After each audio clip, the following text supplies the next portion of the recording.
अत्यंत हे सरकार आधीचं घटनाबाह्य पद्धतीनं चाललं.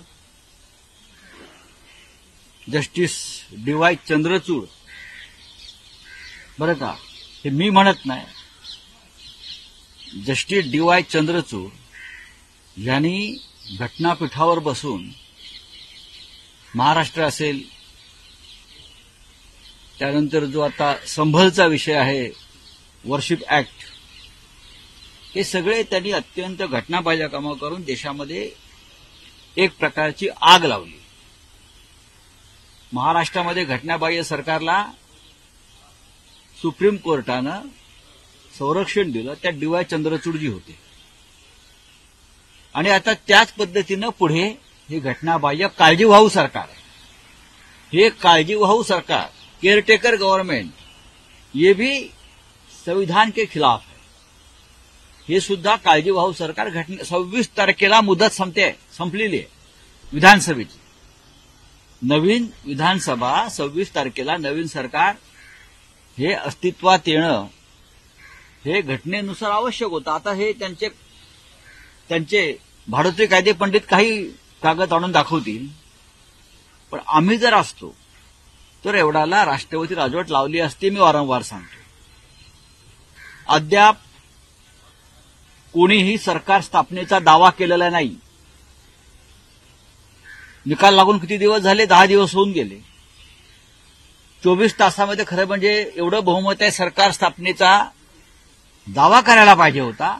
अद्याप ह्यांच्यापैकी कोणीही सरकार स्थापनेचा दावा का केला नाही? का केला नाही? बहुमत आहे ना आपल्याकडे, सरकार स्थापनेचा दावा आपण केला नाही.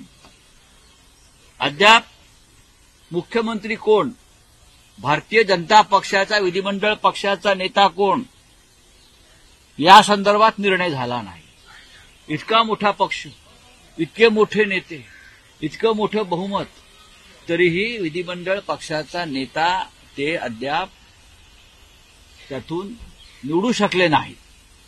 सरकार स्थापनेचा दावा नाही. अद्याप राज्यपालांना कोणी भेटलेलं नाही जाऊन सरकार स्थापनेसाठी, आणि राज्यपाल चालू देतात काळजीवाहू सरकार घटनाबाह्य.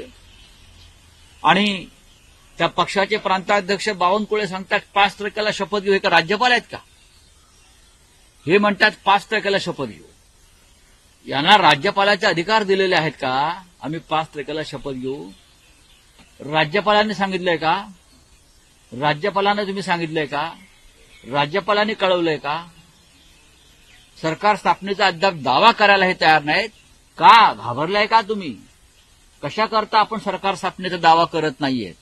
ही अत्यंत गंभीर स्थिती, घटनात्मकतेचा प्रसंग काळजीवाहू सरकारच्या बाबतीत सुद्धा या महाराष्ट्रात पुन्हा पुन्हा निर्माण होतोय.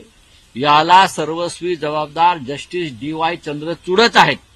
सुप्रीम कोर्ट आहे, निवडणूक आयोग, हे सगळ्या घटनात्मक संस्था या महाराष्ट्रात जो फियास्को झालेला आहे त्याला जबाबदार आहेत. फडणवीस काय सांगतात आमचे?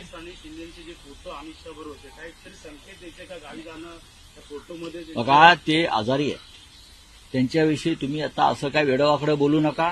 त्यांची प्रकृती फार नाजूक आहे. तुम्ही काल बघितलं ना, हाताला पट्टी लावून बसलेले आहेत. त्यांचे मंत्री त्यांना भेटायला गेले, त्या मंत्र्यांनाही ते भेटले नाहीत. म्हणजे किती तब्येत त्यांची खराब आहे बघा. अशा नाजूक प्रकृतीच्या माणसाला तुम्ही असं डिस्टर्ब करू नका. 5 तारखेला ते येत आहेत का शपथविधीला, की एअर अँब्युलन्समधून त्यांना यावं लागेल? अशा चिंतेमध्ये अनेक लोक आहेत. त्यांच्याकडे काल डॉक्टर गेले होते असं मी वृत्तपत्रामध्ये वाचलं. त्यांना डॉक्टराची गरज आहे का मांत्रिकाची गरज आहे? हा मांत्रिक अमित शहा पाठवतात की नरेंद्र मोदीजी पाठवतात त्यांना बरं करण्यासाठी? यांच्या अंगातली जी भूतं संचारलेली आहे ती उतरवायला पाहिजेत आता. आणि बहुधा ते काम जर देवेंद्र फडणवीसजी करत असतील तर ही चांगली गोष्ट आहे, आनंदाची गोष्ट आहे. बोले हो गया. गृहमंत्रीकडे असेल, महसूल खातं असेल, आपल्याकडे कसं घेता येईल असं बघा, असं आहे की हे ते ठरवणार आहेत का? हे ते ठरवू शकतात का? नाही, हे नरेंद्र मोदीजी आणि अमित शहाजी ठरवणार.